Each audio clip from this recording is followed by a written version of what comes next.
আসসালামু আলাইকুম প্রিয় ভিউয়ার্স। আজকে আমরা একটা খুবই গুরুত্বপূর্ণ নাক কান গলার টপিকস নিয়ে আলোচনা করব। নাক কান গলার মধ্যে হাজারো সমস্যার মধ্যে একটা খুব কমন সমস্যা হচ্ছে মানুষের এডিনয়েডগুলো হচ্ছে আসলে একটা টনসিল। আমাদের বডিতে বিভিন্ন টনসিল থাকে, এর মধ্যে দা টনসিল বা প্যারাটাইড টনসিল যেটা আমরা বলি গলার দুই পাশে থাকে, আর এটা হচ্ছে আলা জিহ্বার পিছনে নাকের পিছনে একটা টনসিল থাকে। এটা আসলে হিডেন এরিয়া, এটাতে দেখা যায় না, ওইটাকে আমরা এডিনয়েড বলি বা এডিনোটনসিল বলি। তো এই এডিনয়েডটা আসলে নর্মালি সবারই থাকে। যখন এটা নর্মাল থাকে তখন কোনো সমস্যা হয় না। সাধারণত বাচ্চাদের 7 বছর পর্যন্ত এটা বড় হয়, 7 বছর থেকে আবার কমতে কমতে ছোট হয়ে যায় 11 বছর পর্যন্ত। কিন্তু এটা বড়দের সাধারণত কমে যায়।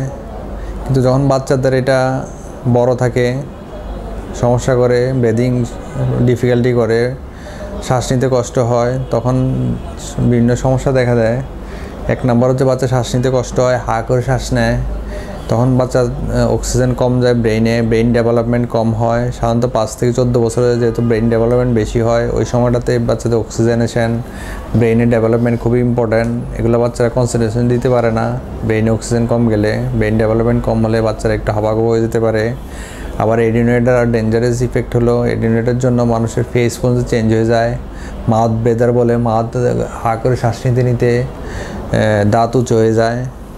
এবং এই থেকে অনেক সময় যেহেতু আমাদের ন্যাজোফেরিংস যে টনসিলে বলে, ন্যাজোফেরিংসে থাকে, ন্যাজোফেরিংসে আবার কানের সাথে যোগাযোগ আছে, আমরা যেটা নাকের সাথে কানে ইউস্টিশিয়ান টিউব বলি, ওইটা দিয়ে যোগাযোগের জন্য মানুষ এটা ক্লিয়ার থাকে। কিন্তু এডিনয়েড জন্য অবস্ট্রাকশন করে দেয়, বন্ধ করে দেয়, তখন ওই যোগাযোগটা বন্ধ হয়ে গেলে কানের মধ্যে দেখা যায় অনেক সময় কফগুলা পরিষ্কার হতে পারে না, জমে বাচ্চা কানে কম শোনে, বাচ্চা ডাকলেও শুনতে পায় না, বা ক্লাসে পিছনে বেঞ্চে বসলে শুনতে পায় না।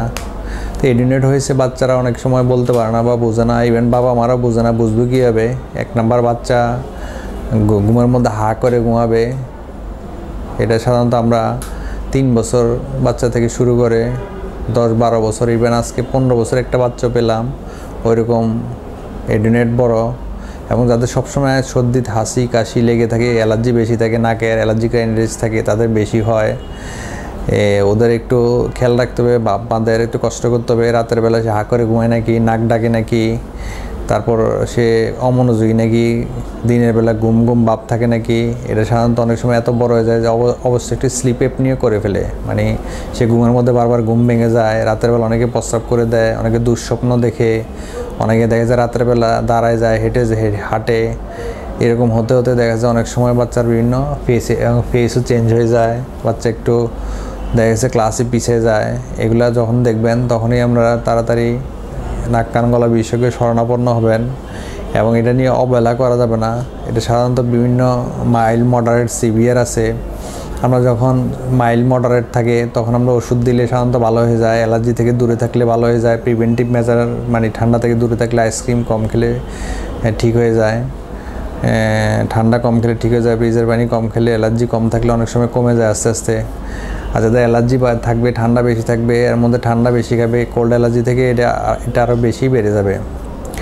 এই জন্য আমরা প্রিভেন্টিভ মেজার হিসাবে সাধারণত ঠান্ডা থেকে দূরে থাকবো, বাচ্চাকে অ্যালার্জি হয় এইসব জিনিস থেকে, ধুলাবালি থেকে দূরে রাখবো, বাচ্চা ইমিউনিটি গ্রো করাবো, ভিটামিন ডি যাতে পায়, একটু খেলাধুলা করাবো, ব্রিদিং এক্সারসাইজ করে দেবো, বাচ্চাকে একটু খোলা মাঠে খেলতে দিব, একটু ঠান্ডা ধুলাবালি থেকে দূরে রাখবো। তারপরে যদি সমস্যা হয়, তা আমরা যদি সিভিয়ার হয়ে যায় তখন আমরা যদি ওষুধে দেই, ওষুধ দিলে অনেক সময় কমে যায়, অ্যাডভাইস মানলে ওষুধ খেলে কমে যায়। এতেও যদি বাচ্চার সমস্যা দেখা দেয়, এডিনয়েড ফেসিস দেখা দেয়, বাচ্চা চেঞ্জ শুরু হয়ে যায়, তখন আমরা সাধারণত অপারেশন করে এটা কমিয়ে ফেলি।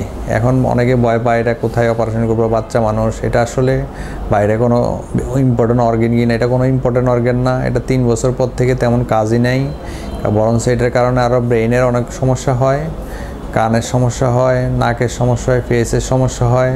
তাই এডিনয়েড আমরা অনেক সময় দেখেছে অপারেশন করে ফেলে দিলে অনেক উপকার পায় বাচ্চা শান্তিমতো নীরবে ঘুমাতে পারে। তারপর তার নাক ডাকা কমে যাবে, তার অস্থিরতা কমে যাবে, মনোযোগ বাড়বে। আজকে একটা পেশেন্ট এসে বলতেছে ওদের নর্মাল সর্দি কাশিতে হয়, এটা তো অনেক ডাক্তার দেখেছি, শিশু, এটা তো সমস্যা নাই, তার জ্বর আসে, সমস্যা কি জ্বর ওষুধ খায়। আসলে সে 15 বছরের বাচ্চা হয়েও তার এডিনোয়েড বেশি, তার অ্যালার্জি বেশি ছিল, এডিনোয়েড ছোটোবেলা থেকে ছিল কিন্তু সে বুঝতে পারে নাই। যদি সচেতন বাবা মা শিক্ষিত, কিন্তু ওরা বুঝতে পারতেছে না এই বয়সে সর্দি কাশি জ্বর কেন আসতেছে। আসলে তার এডিনোয়েড ছিল, ওইটা আমরা একটা এক্সরে করে একটা নাক কান গলা ডাক্তারকে দেখালেই এটা ধরা পড়ে যেত। তার এটা এত কষ্ট করে এখন এসে 15 বছরে সে যখন ক্লাস 10-এ পড়ে তখন ধরা পড়ছে। আসলে এরকম অবলার কারণে বাচ্চার অনেক ক্ষতি হয়ে যায়। এই যে নাক, এই যে এটা আলাজিব্বা, এই যে নাকের পিছনে যে জিনিসটা আছে এটা এডিনোয়েড।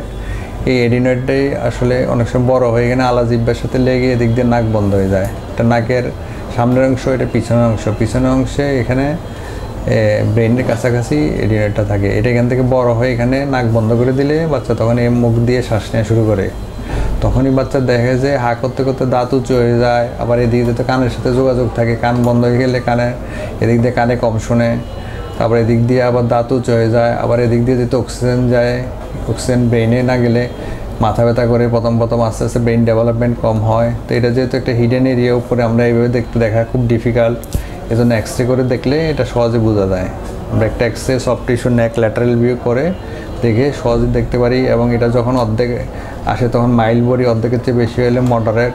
তারপর যখন এখানে সিভিয়ার বলি, যখন সফট প্যালেটের সাথে লেগে যায়, সিভিয়ার হলে অথবা মডারেট হলে আমরা 50%-এর বেশি হয়ে গেলে এবং সিমটম থাকলে সাধারণত অপারেশন করে ফেললে ভালো। তাই আমরা 3 বছর থেকে শুরু করে বাচ্চাদের 15-20 বছর পর্যন্ত বাচ্চা পেয়েছে অপারেশন করি। আমরা কমনলি হয় যে সাধারণত 7-8 বছরে হয়ে থাকে এবং বেশি বড় হয়ে থাকে 7 বছরে। তখন আমরা দেখেছি বেশি বড় হলে অপারেশন করে ফেলি। অপারেশন করলে বাচ্চা শান্তিমতো ঘুমাতে পারে, আস্তে আস্তে ঠিক হয়ে যায়। আর যদি কেউ মার্জিনাল থাকে 50% কোনো সমস্যা না করে, তাহলে আমরা হয়তো কনজারভেটিভ ট্রিটমেন্ট, ওষুধ দিয়ে প্রিভেন্টিভ মেথড দিয়ে কিছু নিয়ম শিখিয়ে দেই। তখন ওগুলোতে আস্তে আস্তে ইনশাল্লাহ ভালো হয়ে যাবে। তারপরে এটা ভয় পাওয়ার কারণ নাই। এটা আমরা মেশিন দিয়ে, এন্ডোস্কোপ দিয়ে দেখে কম্পিউটারের মাধ্যমে অপারেশন করতে পারি। তেমন ব্লিডিং হয় না, বাচ্চার কেমন সমস্যা হবে না। আমরা ভয় পাওয়ার কোনো কারণ নাই। নাক কান গলা ডাক্তারে যোগাযোগ করবেন। বাচ্চাকে কম বয়সে ক্ষতির দিকে ঠেলে না দিয়ে আমরা সচেতনতার বাপ মার পরিচয় দেই এবং এটা চেক আপ করিয়ে নিই। আসসালামু আলাইকুম রহমতুল্লাহি ওয়া বারাকাতুহু।